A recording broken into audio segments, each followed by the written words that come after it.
ব্যক্তিগত পর্যায়ে যে ধরনের নিরাপত্তা ব্যবস্থা নেওয়া যেতে পারে এবং সামষ্টিকভাবে সমন্বিতভাবে আমরা যে কাজগুলো করে ভূমিকম্প পরবর্তী উদ্ধার অভিযান পরিচালনা করতে পারি এবং জানমালের ক্ষয়ক্ষতি কমাতে পারি, তার একটা সুন্দর আদর্শ একটা উপস্থাপনা হয়েছে।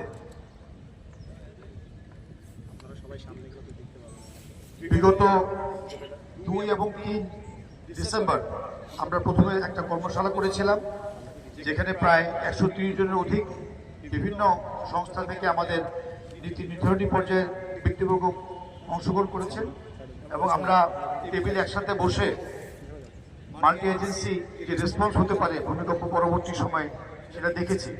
সেখানে আমরা আমাদের নিজেদের সক্ষমতা যেমন জানতে পেরেছি, একইভাবে আমাদের নিজেদের দুর্বলতা কোথায় আছে সেটাও চিহ্নিত করতে পেরেছি। আজকে আমরা মহড়ায় দেখলাম যে সমন্বিতভাবে আমরা কিভাবে কাজ করতে পারি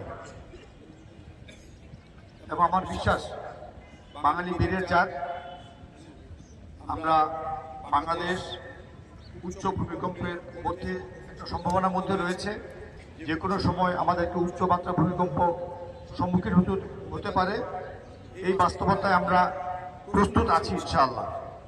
আজকের এই মহড়া আমাদের সেই চোখটা খুলে দিল। আমরা ভূমিকম্পে আতঙ্কিত হব না, আমরা ব্যক্তি পর্যায়ে এবং সামষ্টিক পর্যায়ে এমন ব্যবস্থা নেব যাতে করে আমরা ক্ষয়ক্ষতি কমিয়ে নিয়ে আসতে পারি। আমার অনুরোধ থাকবে, আমরা এখানে বিভিন্ন এজেন্সি থেকে যারা এসেছি, আমাদের লব্ধ জ্ঞানটা নিজেদের মধ্যে সীমিত না রেখে আমাদের পরিবারের কাছে, পরিবারের সদস্যদের কাছে এবং যার যার কর্মস্থলে প্রত্যেকের কাছে এটা বিলিয়ে দেব, যাতে করে যখন কোনো ভূমিকম্প বা এই ধরনের পরিস্থিতি আমরা মোকাবেলা করি তখন যেন আমরা ক্ষয়ক্ষতিটা কমিয়ে নিয়ে আসতে পারি। বড় ধরনের একটা যে কনসিকুয়েন্স দেখেছি আমরা, বেশ কিছু লোক মারা গিয়েছে এই প্রথম। তো আজকের এই যে আয়োজন, আমি মনে করি যে আমরা ভূমিকম্প সংক্রান্ত বিষয়ে সচেতন হব, সচেতন হব।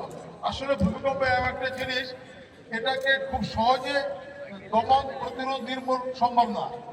এখানে কিছু প্রাকৃতিক কারণ রয়েছে, পাশাপাশি আমাদের ওই সময় পূর্ববর্তী সময় এবং ভূমিকম্পকালীন পরবর্তীতে আমাদের সতর্কতা অবলম্বন করা। করে বিল্ডিং কলাপস করলে সেই ক্ষেত্রে মানে আমরা যারা আছি, স্টেক হোল্ডার যারা আছি, তাদের কি অ্যাক্টিভিটি, এই বিষয়গুলো তাদেরকে হাতে কলমে প্র্যাকটিক্যালি তাদেরকে ট্রেনিং করা হয়েছে। তারই আজকে এই প্রতিফলন। আমরা আসলে রিয়ালিটির কথা চিন্তা করি। যদি ভূমিকম্প হয়েই যায় বরিশালে, তাহলে আমাদের সবারই সম্মিলিত যে প্রচেষ্টা, এই প্রচেষ্টার মাধ্যমেই আমরা কিভাবে ভিকটিমকে দ্রুত রেস্কিউ করতে পারি এবং রেস্কিউ করে তাদেরকে কিভাবে দ্রুত চিকিৎসা দিতে পারি, তারই ধারাবাহিকতা, তারই প্র্যাকটিস আজকে আপনারা দেখলেন।